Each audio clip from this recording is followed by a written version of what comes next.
Jacket தைக்க கொடுப்பதற்காக பெண் டெய்லர் வீட்டிற்கு வந்த இளம்பெண். கோவில் பிரசாதம் என கூறி மயக்க மருந்து கலந்த பால்கோவாவை கொடுத்து தாலி செயினை திருடி கேடி வேலை. பெண்களிடம் பேசி பழகி பால்கோவா கொடுத்து நகைகளை திருடும் கேடி லேடி சிக்கினாரா?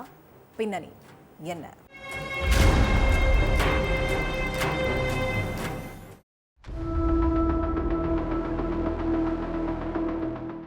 மெக்கானிக் வேலைக்கு போயிட்டு சாயந்தரம் வீட்டுக்கு வந்திருக்காரு கணவன் மாலத்ரி. வந்ததும் காஃபி போட்டு கொடுக்கிற மனைவி சுஜாதா மயக்க நிலையில படுத்திருக்காங்க. தண்ணி தெளிச்சு மனைவியை எழுப்பின கணவன், உன் கழுத்துல இருந்த தாலி செயினை எங்கன்னு கேட்டிருக்காங்க. கழுத்துல செயின் இல்லாததை பார்த்து ஷாக்கான மனைவி, அந்த பொண்ணு தான் எடுத்திருக்கணும், அந்த பொண்ணு வந்த பிறகுதான் எனக்கு என்னாச்சுன்னே தெரியல அப்படின்னு சொல்லி இருக்காங்க. அடுத்து மனைவி கிட்ட தெளிவா விசாரிச்சிருக்காரு. அப்பதான் நடந்த விஷயத்த சொல்லி இருக்காங்க மனைவி. சென்னை திருவல்லிக்கேணி சின்னப்பா தெருவை சேர்ந்தவங்க மாலத்ரி சுஜாதா தம்பதி. வீட்ல தையல் மிஷின் வச்சு தச்சுக்கிட்டு டெய்லரிங் வேலை பார்த்துக்கிட்டு இருக்காங்க சுஜாதா.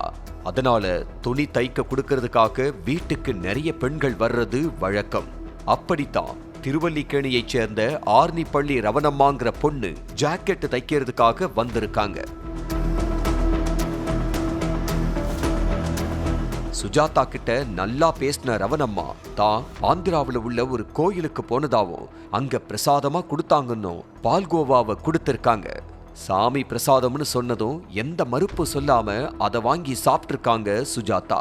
அதை சாப்பிட்ட சில நிமிஷத்திலேயே அவங்க மயங்கி சரிஞ்சதும் கழுத்துல கிடந்த 6 சவரன் தாலி செயினை திருடிக்கிட்டு அங்கிருந்து எஸ்கேப் ஆயிட்டாங்க திருட்டு ரவணம்மா.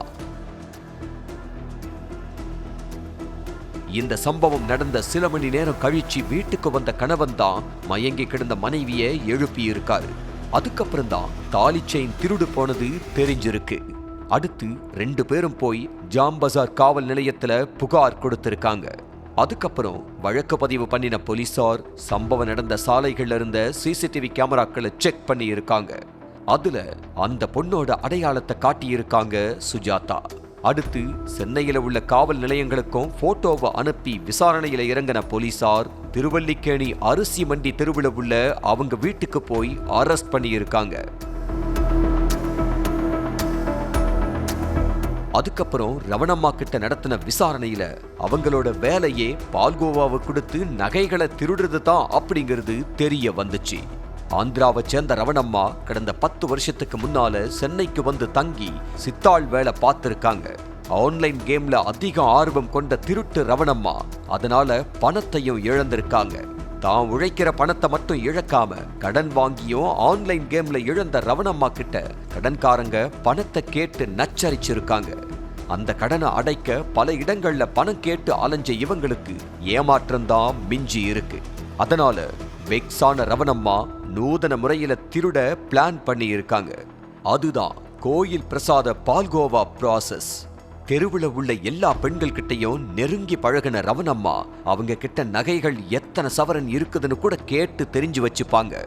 அடுத்து மயக்க பால்கோவாவை கொடுத்து அந்த நகைகளை எடுத்துட்டு எஸ்கேப் ஆயிருவாங்க.